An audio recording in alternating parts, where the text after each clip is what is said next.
It is a featherweight title fight, and it has our attention. We are making the rounds here on ESPN.com. Jim Basquil alongside Brian Campbell. Dan Rafael will join us in a moment. Jhonny Gonzalez puts his belt on the line against Gary Russell Jr. in a fight that offers contrasting styles. Brian Gonzalez is a straight-ahead banger with power, while Russell is a ring technician with speed. So what are your expectations? The contrast in styles is really what stands out here. Like you said, you know, Gonzalez the puncher. Russell, he might have the best hand speed in the whole sport, arguably, despite coming off of that loss there. Gonzalez might be the biggest puncher in the division, but what you're here to see is how Gary Russell Jr. responds to that first defeat a year ago against Basquil Lomachenko. He had been really, called out for the way that he was brought up in his career, never stepping up to take a higher level fight, was really just took that huge leap into the Lomachenko fight, found out that he wasn't up to the task in that regard. How does he bounce back? Because, Jim, we've seen countless times it's either way. There's a lot of fighters that just don't bounce back mentally from taking that kind of devastating defeat. I know it was a majority decision on the scorecards, but it was pretty clear and one-sided that Lomachenko came out on top. Yeah, you wanted more to Russell in that fight. You were just like, come on, you wanted him to let his hands fly a little bit. The Showtime matchup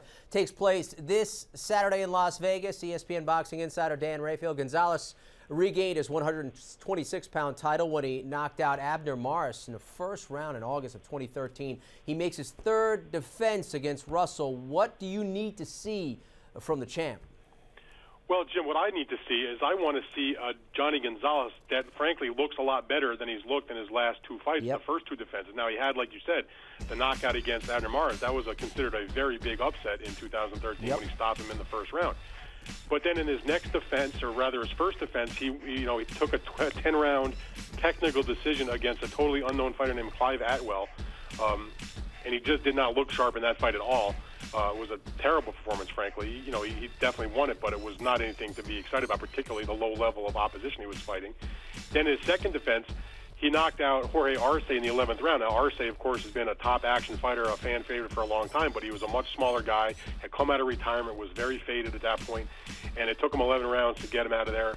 A fighter that's much slower, not nearly as skilled as Gary Russell Jr., and so I want to see, can he take it to the next level against a fighter like Russell, who still has something to prove, I think, but from a skill standpoint, a speed standpoint, is going to be the best guy that Jhonny Gonzalez has faced in a long, long time, including Abner Mares, who we knocked out. Yeah, we talked about the Lomachenko fight, Brian. He's won 25 of his 26 fights. That was his lone blemish. So tell me how this 2008 U.S. Olympian is going to win this fight. It's relying on that speed. Like Dan mentioned, style-wise, this is a fight that very much Russell should win. He's going to have that opportunity with that huge advantage in speed, that huge advantage in movement. If he can stay away from trouble, stay away from Gonzalez's big punch, this is a fight he can win. But like we referenced earlier, he's going to have to answer some questions. I think the good thing he can take from that loss is that Russell stood there at the distance. He showed that he's got a chin. He shows that he's got some toughness, that he kept trying to come on late in that fight. But the bad thing is that he never really was able to make those adjustments. When he was in there against a guy in Lomachenko who probably had better hand speed than he thought coming in,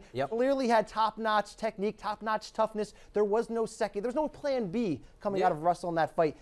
In case he falls into trouble in this one, he's going to have a way to do that. But setting up, when you look at on paper, this is a fight Russell should win in my mind. Absolutely. Dan, when we talk about the fruits of victory, what's in store for the winner? Well, there's a definite plan that's in place. Al Heyman, who is the advisor for Gary Russell, also has other fighters in and around that weight class. And so you saw Abner Mares. He came back last month and got a tune-up win on March 7th, in the first PBC undercard. And now we have Gonzalez fighting Russell this coming Saturday night. The winner of that fight is very good likelihood to fight against Abner Mares come this summertime, which would be a significant fight for either guy. And then the guy who emerges from a Russell-Gonzalez